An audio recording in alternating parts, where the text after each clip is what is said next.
All right. In this video, I want to talk about the Jewish feasts in several different ways. I want to put up a few different illustrations to talk about it. And I want to talk about three other feasts, and I guess a half, that aren't quite mentioned here.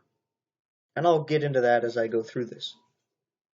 Now, the feast that I'd want to actually start with is the Feast of Trumpets, the first day of the 7th month. These trumpets would go off, and this is a sign that the Messiah is born. It's a 2-day feast, so we would have the Messiah born on about the 3rd day of the month, and then 7 days later, that would be right before the baby would be circumcised, which fits up perfectly because that would be the 9th day of the month, the 10th day, or the 8th day of Jesus' life. He would be circumcised on the Day of Atonement, right? Now, this shows us that Jesus was born in the actual fall time, not in December.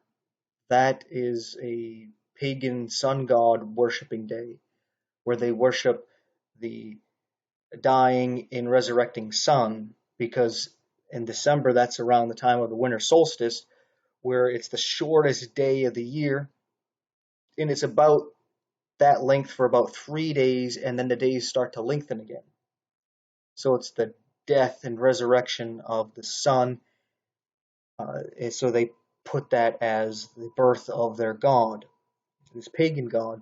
And Christianity just kind of mingled with paganism. So now we celebrate Jesus' birth at Christmas in December. That's what people just think of it as, because they don't know any better. Right? That's just what we grew up with, and we never thought to question it. I mean, why would we? But when you start actually getting into the scriptures and learning about God and the way he has everything set up, you learn the truth. You start to realize, oh, this is his birthday. In the Feast of Trumpets over here. And then not too long after, around the time of the full moon in the 7th month, we would have the actual Feast of Tabernacles for 7 days. And this is a depiction of the Messiah dwelling with us, right? As Jesus dwelt with us here on earth as a man. 7 symbolizes completion.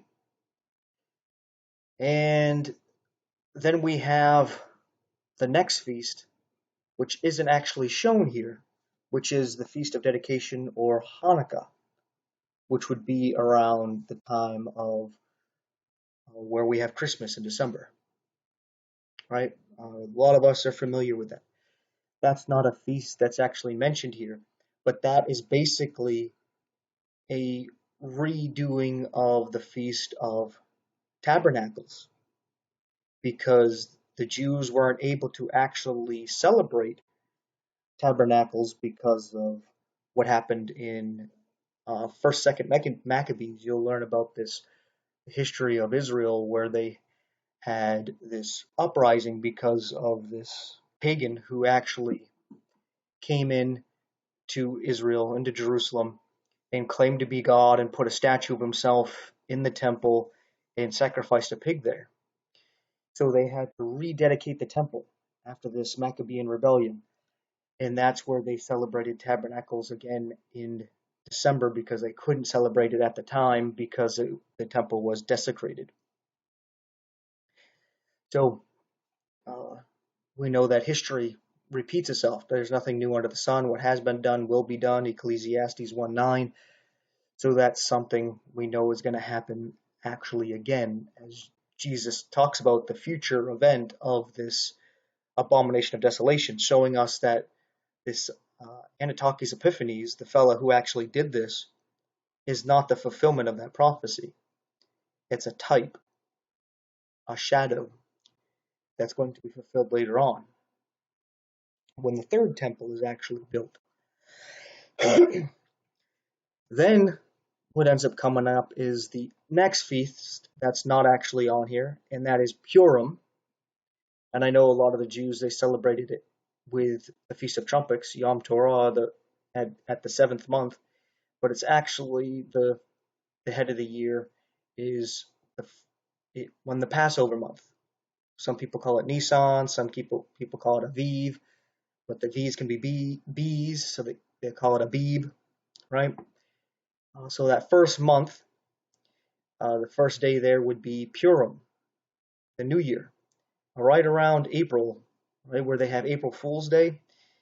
The whole reason why we got April Fool's Day is because we used to start the year then, but because of the Roman Empire, they wanted to switch things over to January for some reason.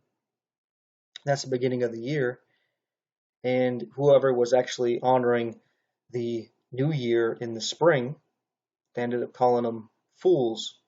So they ended up talking about this April Fool's Day because the fools celebrating the New Year with the spring when new life was coming in, which actually makes a lot of sense, and it actually ties to the Jewish celebrations of Purim. Then we have the Passover, where Jesus is sacrificed. Right? He's the Passover lamb. He is the Passover Seder, the unleavened bread that they would break. They would wrap it up and hide it for the children to go find. And they would have the wine. All of this represented Jesus. It wasn't Jesus' literal body and blood with the lamb or the bread and wine. It was a depiction, a shadow, a type, a metaphor for what the Messiah is going to do, what's going to happen to him. And then we have the Feast of Unleavened Bread. This is where they eat unleavened bread for 7 days. And this is a depiction of Jesus' sinless body and it being baked, as in he's being tried, right? He's going through the fire, like we read in 1 Corinthians chapter 3, verses 10 through 15, where our works are judged. And the reason why our works are judged and we're not judged as Christians, that is, everybody else, they'll be judged. But we're not judged, but our works are, because Jesus already was tried and he was found innocent, and we have his life and his righteousness covering us. So now as Christians, we will have our works judged, as we read in 1 Corinthians chapter 3, verses 10 through 15. We're built upon Jesus Christ. Our works would be tried, but even if our works are burned up as if we don't have any because they are selfish and sinful, we are still saved, because we're saved because of what Jesus did and because he was found innocent, not because we're found innocent. Then we have first fruits, where Jesus raises from the dead, right? And not only that, he brought up a lot of the dead saints with him, the first fruits, right? And a lot of people wonder what happened with the people who that rose from the dead. And I imagine that they actually went to heaven. We read in Ephesians, I believe it's chapter 4, that actually talks about how Jesus, before he ascended, he first ascended in the lower parts of the earth and he led captivity captive. That's him bringing the dead saints up. And I believe he ascended with them. As it said, he brought captivity captive, so he brought them to heaven. But I could be wrong on my understanding there. But anyway, then after that we have what I would say is half a feast. Right? We got two different events here, where we got Shavuot and Pentecost.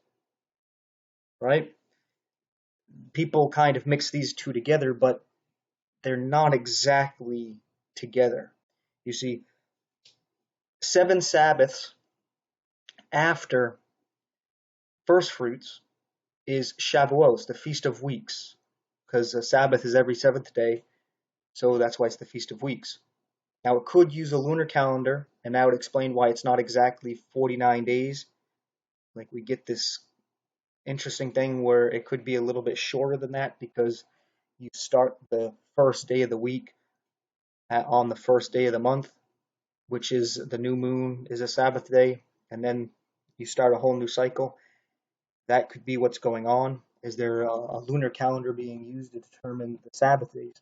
And that's why it doesn't actually line up with the Gregorian Gentile calendar, right? Where we think that, oh yeah, the Sabbath for the Jews is always Saturday.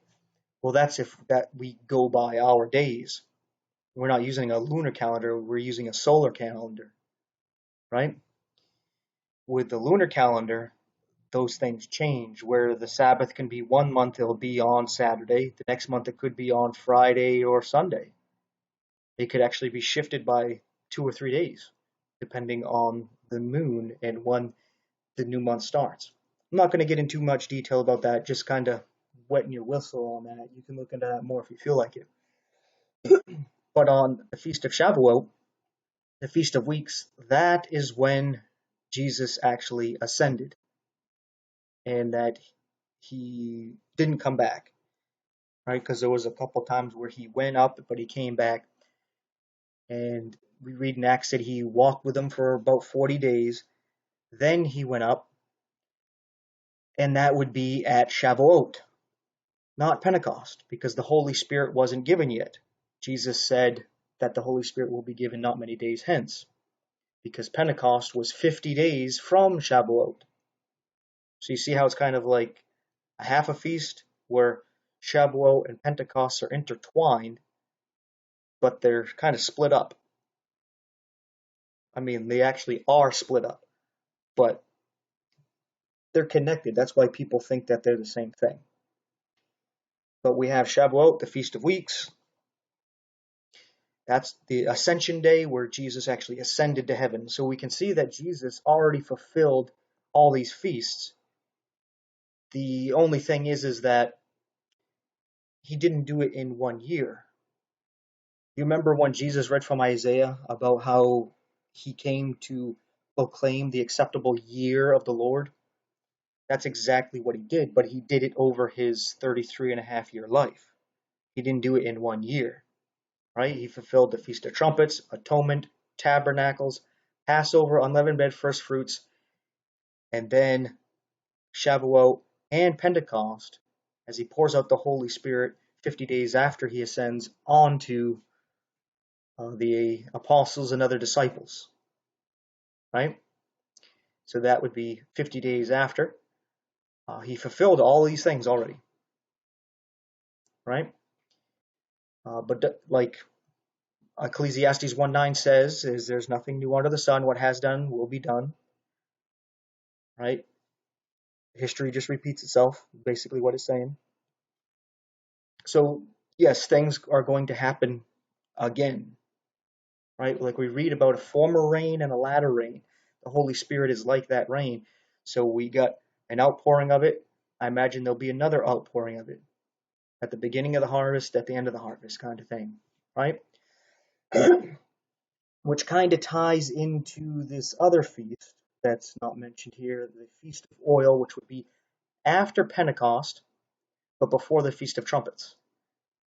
Now that is where people think that Paul was converted on the Feast of Oil, which is kind of interesting. So even that feast would have been fulfilled, and it could be symbolic of other things, right? The reason why I'm talking about this is because of the rapture. It looks like it's going to be here soon. So when would it be? Well, God does things on appointed times, right? And we cannot know the actual day and hour because if we look at the earth, whether you believe it's flat or spherical, I think the Bible is pretty clear that it's flat, but that's not what this video is about. And if that gets you to stop watching this, well, that's too bad, that's a shame. But anyway, either way you look at it, people all over the earth who are Christian, truly born again, will be taken at the rapture, right? So let's say here where I am in America, it's 1 o'clock in the morning. Well, let's say on the East Coast, it's 1 o'clock in the morning. Well, that means that on the West Coast, it's like around 11 at night-ish, right? They're like 4 or 5 hours behind. So to them, it's 11 o'clock. But then people on the other side of the world, like in Israel, I think is about 7 hours ahead of Eastern Time, United States. So if it was 1 o'clock in the morning Eastern Time, United States, it'd be about 8, 9 in the morning their time, right? So you can't really know the hour because it's going to be every hour technically. And not only that, but places like Australia, they're like a day behind, right? So while we are in the 17th of May, they're still in the 16th of May. So you can't really say the day, because if you say it's the 17th, let's say it's today we're going to be raptured, well, for the people in Australia, it's the 16th.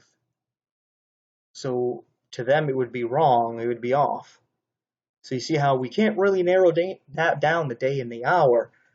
We might be able to get close, right? I even think that the people who are going to be raptured, God's going to actually wake us up to it at least some time before it happens. Right? Even if it's just like an hour before it happens, or even a half hour, 15 minutes, or 3 days, right? I think there's going to be some time where we just sense it, and we're going to be looking up, and well, unless we're sleeping, right? But we may even be woken up right before it happens, right? I don't know. That's just speculation. I can't prove that at all. It could just be like, boom, all of a sudden right now while I'm talking, we're gone, right? And I didn't even know it was going to happen, right? But looking at these feasts, we can we can speculate, right? Now, my first guess, oh, there's some thunder. I don't know if that showed up on the video, but the power goes out. You know why. But anyway, the Feast of Shavuot, the Feast of Weeks, I think is actually on the new moon on May 19th, roughly, right? Could be the 18th, could be the 20th. And that is the Feast of Shavuot. That would have been about 40 days after Jesus rose from the dead. And that is when he ascended. In Revelation chapter 12, we read about the birth and ascension of Jesus Christ, right? Where it talks about the woman giving birth, and we see that in the stars, showing again that Jesus' birthday is in the fall. In the fall, we see that the constellation Virgo, the Virgin, gives birth to, I believe it's Jupiter, symbolizing the sun there, and is clothed with the sun. The sun is in Virgo, and the moon under her feet. And she has 12 stars at that time above her head. Not only that, you got Draco with this meteor shower go on around that time. So it actually shows us what's going on in Revelation chapter 12, where the woman in heaven, the virgin, gives birth, and then the dragon has war with Michael. He's cast out, and he brings a third of his angels down with him, right? And we also read there that the man-child is caught up. Well, the man-child obviously is Jesus. He was caught up at Shavuot. And that's also a depiction of the rapture, where we see that Jesus, one body, represents the church. He is caught up. That's the rapture there in Revelation chapter 12. The church isn't mentioned at all, as the woman is Israel. The 12 stars represent the 12 tribes of Israel. And when Jesus ascends, Mary and Israel did not flee to the wilderness for 3.5 years, fleeing from the dragon, right? This is a future event because the man-child, Jesus, has not been fully raptured, because those of us that truly believe and are born again, we're part of that body. We haven't been taken up as of yet, right? So my first look is Shavuot. Now, if I'm wrong on it being on the new moon, which is just a couple days, and it's actually 7 Sabbaths, then it'd be another week, about another week after, because I believe in a couple days it actually is a Friday, and the next day is a Sabbath. So we would have that Sabbath, and then another one after that.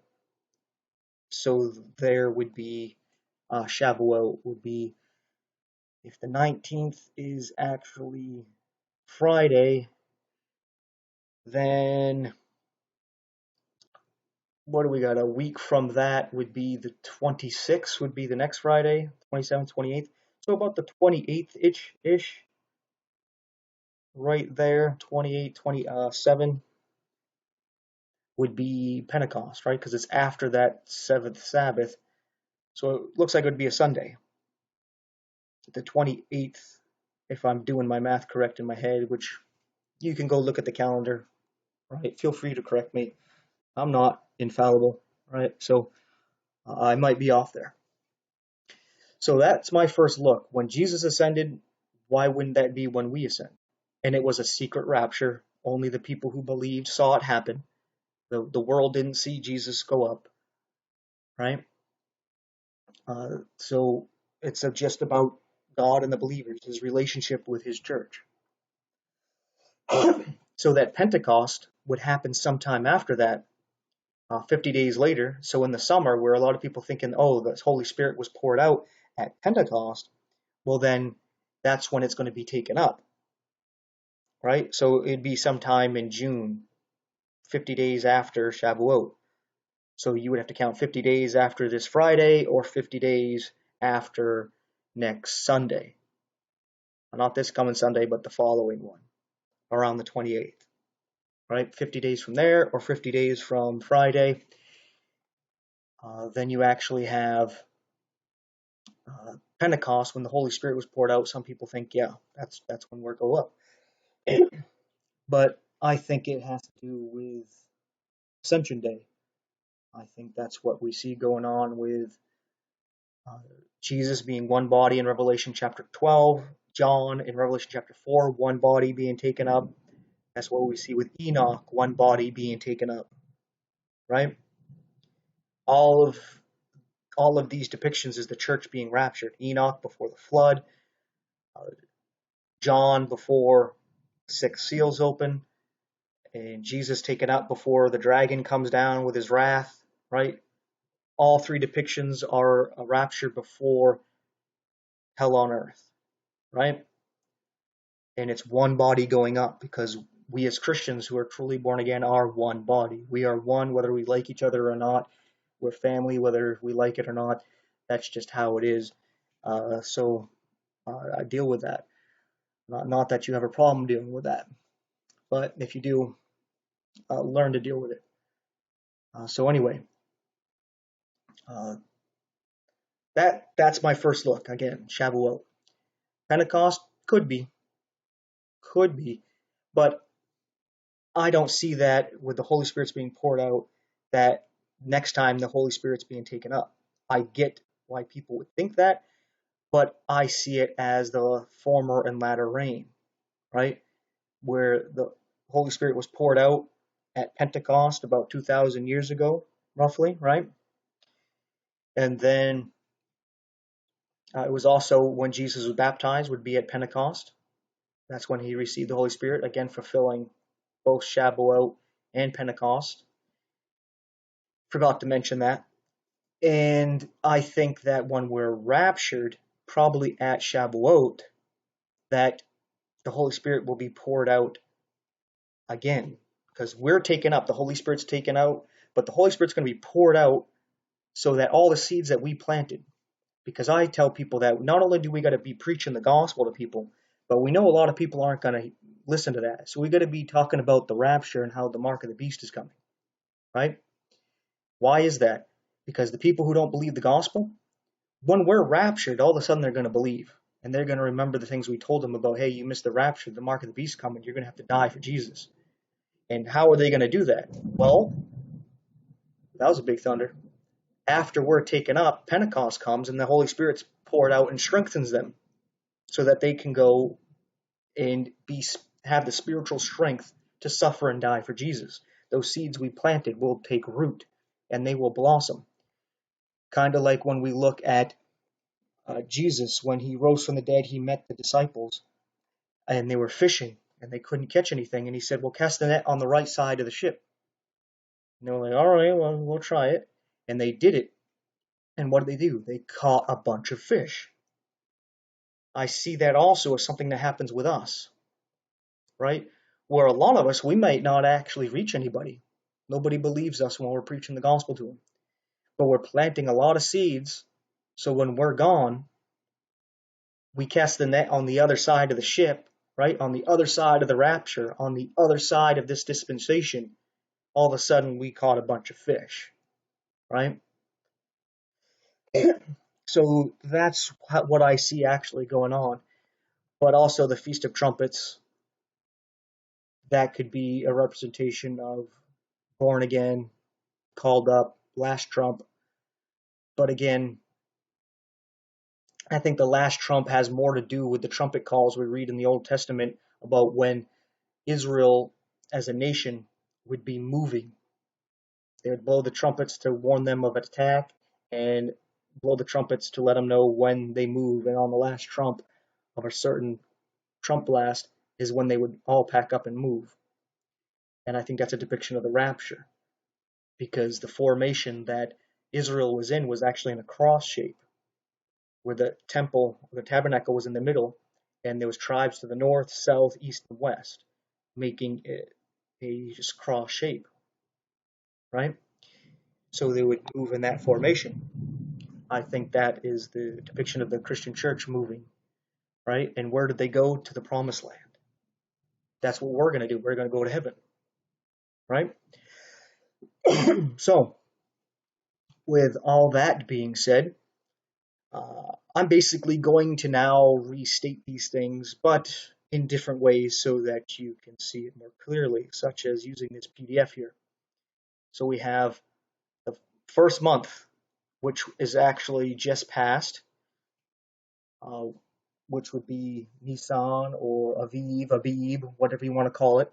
And the first day of that month is the Purim, the first day of the year, right? Now, I'm not saying this calendar is lined up right, okay? And perfectly right. I'm using this as more of an example. So, the Purim, first day, this is not using a lunar calendar. This is more lined up to how we use our calendar. That's why the first day is not at the beginning, right? But yeah, what are you going to do? With a lunar calendar, every, what is it, 8th, 15th, 22nd, and 29th of the month is a Sabbath. The 1st, 8th, 15th, 22nd, and 29th are always a Sabbath day. That's the 7th day of the months, because the first day, which would be right here, that is a Sabbath. And then when you count 7 days, you end up getting to the 8th day. That's a Sabbath. 7 days later, the 15th. 7 days later, 22nd, 29th. Should be easy to see. So, with that being said, we see on the 14th about the full moon, Passover. Then we have the 7 days of unleavened bread. But what it kind of left out here and put over here for some reason is the first fruits. But the first fruits was actually would be third day, I believe. The third day of unleavened bread. Might be off there, but yeah, I think it's the third day of unleavened bread, where Passover, when Jesus was offered, was on a Wednesday. And then on Thursday, Friday, Saturday, the fourth day. It was actually the fourth day of unleavened bread was first fruits, right? So that would actually change this calendar thing up quite a bit. I don't know why it does this, but again, I'm just using this so you can better visualize it using a calendar you're familiar with. And then they have a second Passover. That's something for people who were on a long journey or touched a dead body. They couldn't celebrate the Passover. They got a second chance. Then we see here, it counted 7 weeks. So it didn't use a lunar calendar.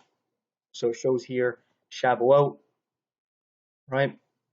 Uh, about 49 days, the 50th day, Shavuot. But then you count 50 days. So let's back up and come down. And here we go. We got the head of summer, and then the first fruits of new wine.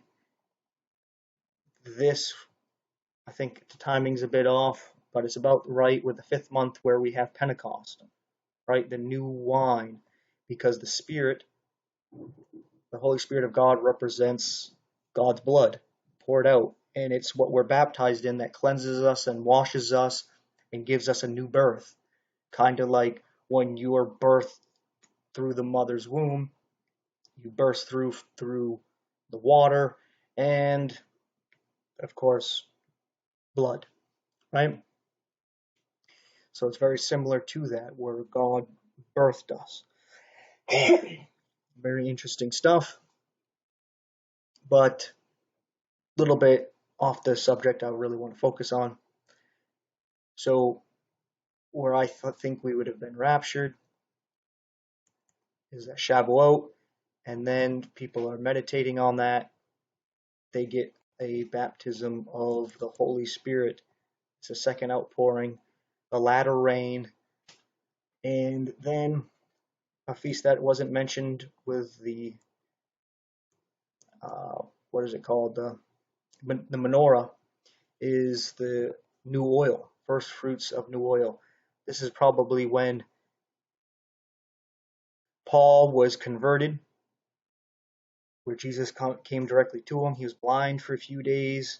He went and then he went to Mount Sinai after he talked to somebody about getting his sight back. And he went there and he communed with God. And then he just started preaching the gospel to the Gentiles. So that's probably going on there. Feast of Oil could have also something to do with Rapture, but I don't quite see how. And then we have the Feast of Trumpets here in the 7th month. And right here would probably be when Jesus was born. This is the announcement of it. So you got 1, 2, 3, 4, 5, 6, 7 days of life. And on the 8th day, when the child produces the most blood clotting agents, is when the circumcision happens. Blood must be spilled here on the 8th day. That's when Jesus is circumcised. And from that point on, your body does not have that much blood clotting ability. That's the day your body has the most of it, and it doesn't have that much ever again. Kind of interesting. But anyway, then we have Sukkot, or the Feast of Tabernacles. And what's sad here is that it doesn't mention Hanukkah here, right? Because this would be around September, October. So this would be like October, November, and December down here, about the 10th month or so, or the 9th month. And probably down here, it says the head of winter, so it makes sense that it's around here. But yeah. Wish they had the Hanukkah there so I could show you, just so you could see it on a calendar. But yeah, that about wraps all of that up. I guess the only other ways I would show it is a couple other pictures here. Just so